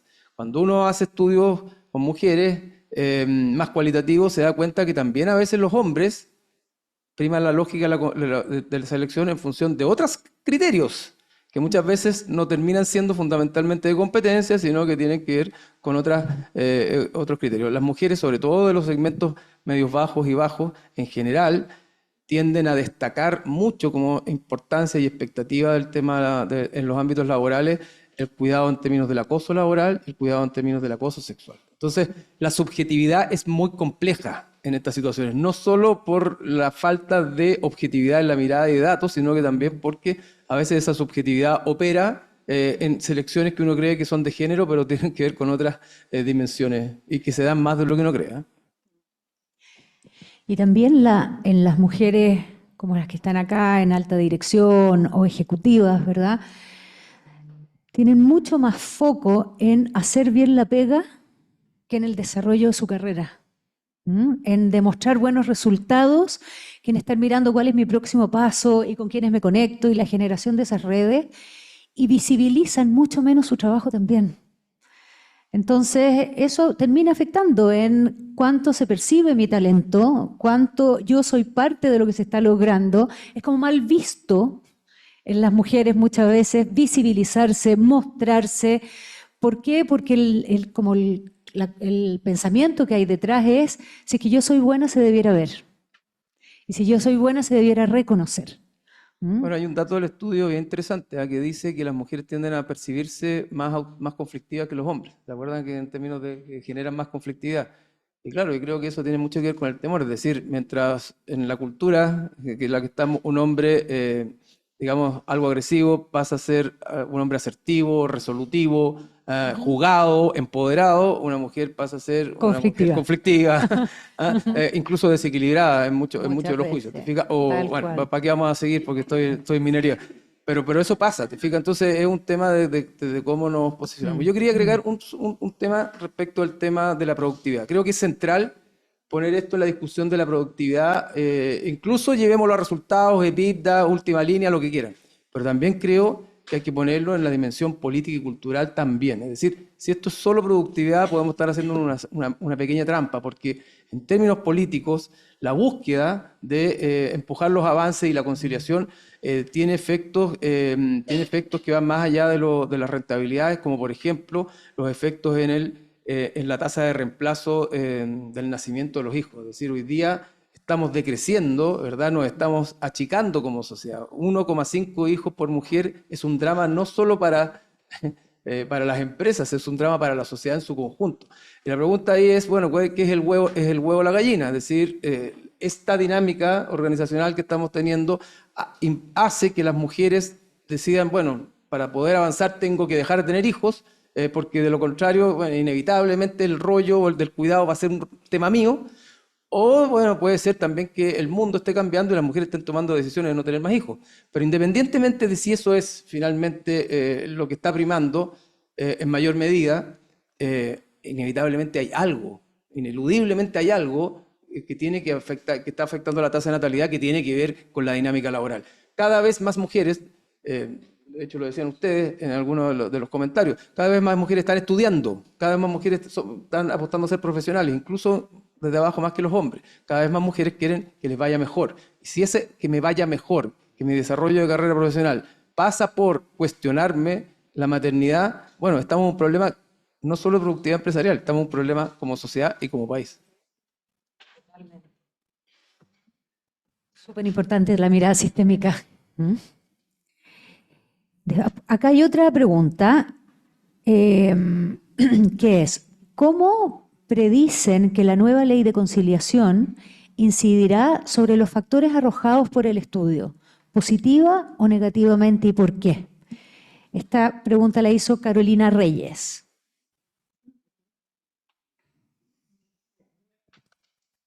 La verdad, yo fui súper crítica de esa ley de conciliación. No es que aporté mucho a la discusión, la verdad. Simplemente con algunas columnas.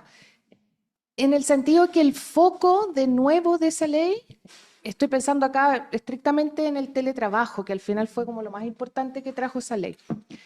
En vez de pensar desde las necesidades del cargo, se pensó desde las necesidades de la mujer. De hecho, nuestra columna era como el teletrabajo es una modalidad de trabajo, no de cuidado, ¿cierto? Entonces, toda la discusión que se dio en el Congreso fue como necesitamos a los cuidadores de niños de 1 a 15 años, no sé, necesitan esta modalidad de trabajo, sin darse cuenta que quizá las características del cargo no permitían al final esa forma de trabajo. ¿Y qué es lo que va a pasar? Le diste algún cierto derecho a la mujer de ir a pedirlo, eso se va a contraponer con los intereses de la organización y vamos a volver a generar este estigma o este costo adicional sobre las mujeres, ¿cierto? Entonces, a mi parecer, no fue una buena idea plantearlo así, aunque el teletrabajo, por supuesto que tiene algunos beneficios. Los estudios en economía muestran que más mujeres se incorporan a la fuerza laboral cuando tienen la posibilidad de hacer teletrabajo, ¿cierto? Pero quizás haberlo planteado de esta manera es lo que yo fui bastante crítica. Como una mirada un poquito más a largo plazo del efecto que iba a tener. ¿Quieres aportar algo ahí, Mary? Sí, mira, relacionado, yo creo que con el tema de las leyes, la verdad que es difícil y yo creo que aquí el desafío está ir haciendo leyes más precisas que realmente vayan apuntando a solucionar el problema. Y ahí una de las cosas más importantes obviamente es que el cuidado está muy asociado a la mujer y todavía depende mucho de las mujeres. Y mientras no se solucione eso, va a ser difícil, digamos, uno de los factores, y eso lo hemos visto, el factor de abandono más importante que tienen las mujeres. ¿Se acuerdan que yo les decía de los factores en la persistencia? En la persistencia de las carreras, cuando hicimos un análisis, solamente más o menos la estimación era que el 30% de las mujeres que iniciaban una carrera permanecían sin salirse de la carrera. Entonces estamos diciendo que un 70% se sale en algún minuto de su carrera por principalmente estos temas. Ahora, yo les quiero dar un ejemplo, y eso lo conversamos ayer con la Paula, de un tema, porque nosotros hicimos un estudio post pandemia sobre la flexibilidad laboral, el teletrabajo, y lo hicimos comparando a nuestras pares en España, que es EGECOM, que es una organización similar a la nuestra, pero de ejecutivas y consejeras españolas. Y lo hicimos en empresas y en ejecutivas.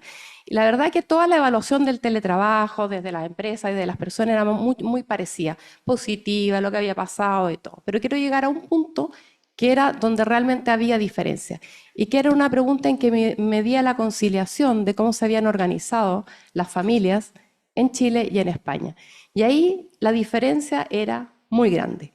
Las familias españolas tenían una mucha mayor corresponsabilidad de los cuidados y de las, digamos, tareas de la casa con los hombres. Y a nosotros nos llamó la atención porque si de Chile y España, digamos, anglosajones, parecidos, sociedades como parecidas, a lo mejor han evolucionado un poco más, pero ¿qué pasaba? Y les preguntamos en una charla a las españolas, oye, explíquenos por qué allá las familias son mucho, hay una mayor corresponsabilidad y se nota, y los hombres se hacen mucho más cargo del cuidado de los hombres. Y lo que nos dijeron es que aquí hay una ley de postnatal que es obligatoria y que es intransferible y tiene un número, creo que eran 16 semanas, que las tiene el hombre y las tiene la mujer y se les dan a ambos y no se pueden entregar. Como pasa acá, ¿no es cierto? Que tú explicabas, la mujer puede ceder algunas semanas de su postnatal al hombre. Y eso no pasa. El 0,2, creo que era la última estadística que vi de los hombres, habían utilizado esto. Y en cambio allá no, todos la utilizan porque si no la pierde. O sea, es algo intransferible. Y lo que pueden hacer es ir escogiendo, a lo mejor la mujer se toma los primeros semanas y después el hombre, y pueden incluso como padres, ¿no es cierto?, estar mucho más tiempo con sus hijos. Y eso la verdad que les está resultando súper bien. Y también hay un tema que yo lo vemos en las nuevas generaciones, que los papás jóvenes se quieren hacer cargo de sus hijos, quieren ser parte de la crianza de sus hijos. Y no les estamos dando espacio, ¿me entiendes? Y la sociedad en general no les está permitiendo, porque no todos se atreven a decir, oye, yo voy a renunciar, voy a dejar de trabajar y voy a irme a mi casa a cuidar a mis hijos. Son pocos los que logran hacer eso. Entonces, mientras no haya una ley que iguale la cancha desde un inicio, hombres y mujeres, no va a dar mucho resultado. Ahora no sé, ustedes me pueden decir, oye, el efecto económico que esto tuvo en las empresas, no, eso no lo sé. Habría que verlo y preguntarle ahí a los españoles cómo les ha ido con el tema. Pero, sí. No, dale, perdón. Pero, no, para terminar, yo creo que esos son ejemplos digamos, de impulso y que apuran estos cambios culturales, porque aquí yo creo que lo que tenemos que ir buscando son, a través de las leyes, que son las únicas medidas obligatorias que nadie puede cuestionar, de apurar y empujar estos cambios culturales que nos hacen avanzar más rápidamente. Quería decir lo de las cuotas. Dos cosas, por eso son tan importantes, se llaman daddy's cuota. Es una cuota que se le da al hombre y es totalmente intransferible. Y eso es súper importante porque obliga al final al hombre que se la tome y también le da un cierto poder y derecho de negociación hacia atrás con su organización, ¿cierto? Porque una cosa es llegar y decir, tengo ganas de tomarme esta cuota, yo sé que es, o sea, este permiso, yo sé que es raro, se lo debería tomar mi mujer, pero puedo. Otra cosa muy distinta es, este es mi derecho, yo me lo quiero tomar, ¿cierto? Entonces es muy importante quién es el titular del derecho y es importante avanzar en ese sentido. Y otra cosa es que no puede ser que el permiso del padre esté en los 6 primeros meses, ¿cierto? Donde efectivamente la productividad, perdón que lo diga así, como es de la economía, de la mujer es mucho mayor en el cuidado del niño, ¿cierto? Entonces, ¿qué es lo que han hecho los países más desarrollados? Es permitir que este permiso se tome, por ejemplo, hasta que el niño tenga 6 años. ¿Ya? Entonces el padre en algún momento de esos 6 años se toma este permiso. El objetivo es que a la organización al momento de ver una mujer y un hombre, en valor esperado, ambos tengan el mismo costo, ¿cierto? En algún momento este hombre se me va a desaparecer 3 meses porque tiene un hijo en camino, ¿ya? Entonces hay formas de hacer la regulación más amigable con las organizaciones. Y mucho más customizada, o sea, lo que realmente se necesita. O sea, eso, como esa capilaridad de poder tomar decisiones que son lo que realmente necesitamos para generar impacto. ¿Mm? Aquí la Bernardita hizo una pregunta, pero no le entiendo la letra, Bernardita, del solar. Se fue, estupendo, ya, qué pena. Al agua. ¿Mm? Después, ¿qué medidas concretas crees que podrían invertir las estadísticas de nuevos porcentajes de CEOs, mujeres y gerentes de primera línea, mujeres, en las empresas privadas, no solo las de sociedad anónima? ¿Quién puede explicar su pregunta? Lorena Concha, ¿no se entiende mucho? Ya, Lorena. Justamente hablando del tema del pipeline, de directoras, pero te encontrar con una cantidad muy pequeña de mujeres que pueden tener esas calificaciones. Y cuando uno va mirando para atrás, te das cuenta que el porcentaje de CITI o mujeres que existen es aún más bajo. Las mujeres en primera línea, digamos, en cargos gerenciales en primera línea, son también más bajos. Entonces, efectivamente, tu pipeline ya está chico desde hace mucho rato. Entonces, ¿cuáles son las medidas como para ir reforzando que ese viraje ocurra? Deberíamos producir como país o como sociedad para que las empresas empiecen a catalizar. ¿A quién? ¿Quiere hacer la pregunta? Sí. Bueno, ahí yo creo que podemos contestar. Sí, bueno, es un tema, primero desde los directorios, tú dices, si digamos le pedimos a un director que tenga experiencia como gerente general, 10 años, no sé cuánto, te fijas, obviamente que no hay mujeres, pero yo creo que ahí hay que ir viendo como para ir cambiando un poco estas descripciones y los requisitos que se les piden a las mujeres, te fijas, que puedan, yo creo que hay temática ahora en los directores súper relevantes que conviene tener una diversidad de directores, ir incorporando, no sé, expertas en tecnología, en temas de cliente, te fijas, en temas de comunicaciones. Entonces ahí sí yo creo que pueden ir participando las mujeres. Entonces yo creo que ahí también pasa por un desarrollo también de los mismos directorios. En términos de estructura, de organización, te fijas que tienen que irse también, yo creo, modernizando. Y el tema de cómo apurar este pipeline, lo que aquí es súper importante son las referencias.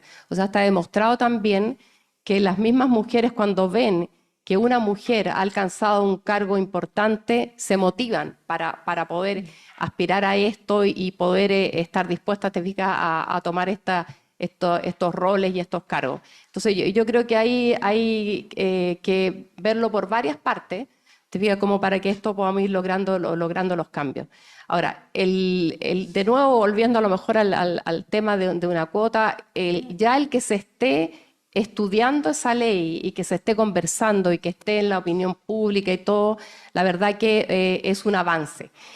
Nosotros vemos como una disposición mucho más importante, por lo menos desde el discurso de las empresas, en incorporar mujeres, te fijas, buscar mujeres para los directorios, para la gerencia. Nosotros se nos acercan empresas y nos dicen, oye, ayúdennos, queremos incorporar mujeres en la alta dirección, entonces necesitamos candidatas.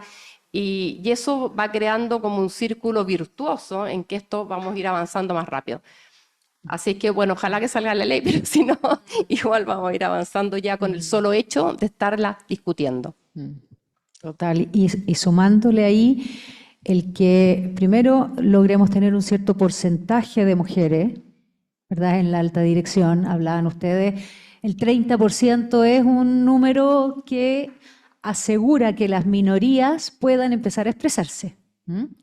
Nosotros somos minorías en alta dirección. Entonces, eso, primero que nada, hay que tenerlo claro que tenemos que hacer un trabajo personal al ser minoría. Y ese trabajo pasa por aprender a sacar la voz siendo minoría. Y sacar la voz en este estudio muestra que el hombre que tiene mayor dificultad en eso está en el lugar, o sea, el que tiene mayor dificultad, nosotros es la que tiene menos grupo etario. ¿Ya? Nosotros, el que tiene menos de los hombres, después los hombres empiezan a bajar con la edad. Les cuesta menos. El estudio muestra que a las mujeres les va costando cada vez más. O sea, estamos de ahí para adelante. O sea, tenemos un tema con sacar la voz y con la experiencia dentro de las organizaciones. O sea, el hombre va teniendo una experiencia distinta, se va sintiendo más cómodo, va pudiendo hacerlo de una mejor manera. Ellos nunca son minoría dentro de las organizaciones. Entonces, el que aprendamos a sacar la voz para poner el punto de vista que necesitamos poner para abordar el desafío no es sacar la voz por sacar la voz. Siempre hay un desafío central en el sistema.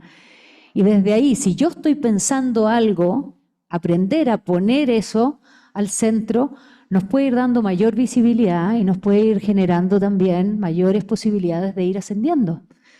Si es que no sacamos la voz en los momentos que son claves, es más difícil que podamos entonces también validar todo el talento que hay ahí. No se puede adivinar, hay que visibilizar. No, a ver, yo complementaría lo siguiente. Primero hay que sacar la voz y para sacar la voz hay que normar los horarios en los que se puede sacar la voz, porque si la voz se saca a las 9 de la noche, evidentemente los hombres van a ser los que van a estar favorecidos. Y eso suele pasar, ¿ah? Porque a veces los clubes de Toby o las formas de donde se negocian las cosas importantes, donde se toman las decisiones, son muchas veces en horarios extralaborales, ¿ah? Y donde finalmente operan los grupos de WhatsApp ya más masculinizados. Voy a insistir en un punto. Creo que hay que empujar todas las normativas que ayuden a la conciliación y al ascenso de las mujeres en el mundo del trabajo, no solo la salarial universal, sino que todas aquellas leyes de cuotas que favorezcan la posición de las mujeres, porque no hay otra manera de que la cultura vaya cambiando si no hay referencias y mentorías desde mujeres hacia otras mujeres. Yo saco la voz y veo que otras mujeres sacan la voz. Eso es así de fácil. Cuando en Chile hubo una presidenta mujer, muchas chicas dijeron, bueno, las mujeres podemos ser presidentas y las mujeres podemos ocupar otros cargos. Y eso tiene que ver con la visibilización. E insisto en este punto porque creo, y voy a darle de nuevo con el tema, creo que vamos en un momento de regresión y no de progresión a nivel de sociedad. Y esto tiene que ver con muchos factores, pero entre otras cosas tiene que ver con los ciclos políticos también.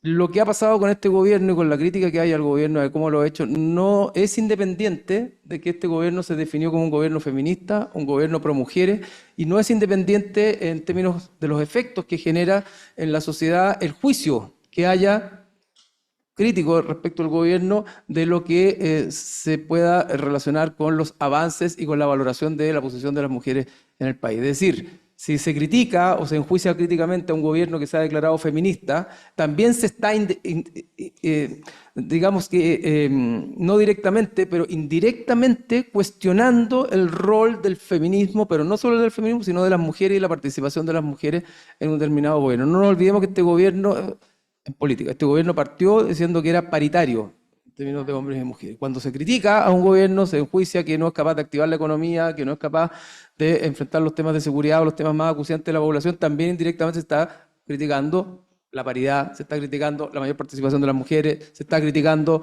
la idea de un gobierno, no sé si feminista es la palabra, pero también de una política turquesa, internacional turquesa, y todo eso atenta también contra el juicio que la sociedad tiene de los avances que hay en las mujeres. Si a eso le sumamos generaciones más jóvenes que empiezan a sentir que los avances de las mujeres terminan siendo a costa de ellos, se empiezan a sentir de que los avances de las mujeres también tienen asociados muchos costos a las generaciones más jóvenes, y también vemos que en el mundo los hombres empiezan a votar por la derecha y las mujeres empiezan a votar más por la izquierda.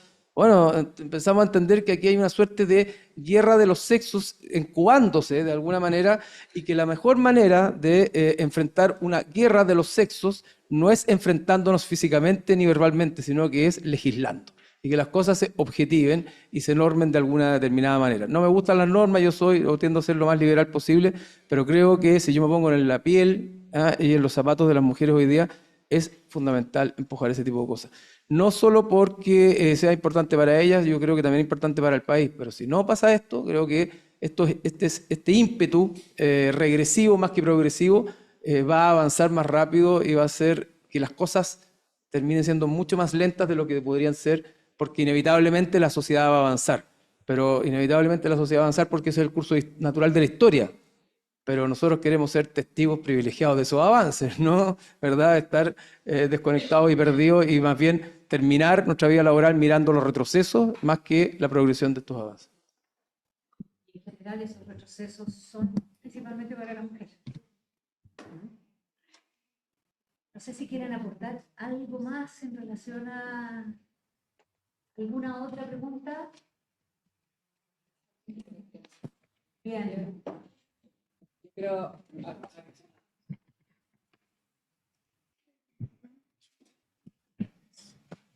quiero pedir un aplauso a este panel súper interesante. Muchas gracias a nuestra moderadora. Quiero cerrar. Bueno, quedamos muy desafiadas, yo creo. ¿Ah? No sé si tan esperanzadas, pero sí preocupadas. Y yo creo que la preocupación a la acción, ocupada, esa es una buena palabra. Quiero agradecerle a RedMat, a la Mary por impulsar esta actividad en conjunto, por invitarnos a recibirlas. Muy contenta de haber recibido a Cristian y al equipo de Criteria, a la Francisca, a la Paula aquí de la casa.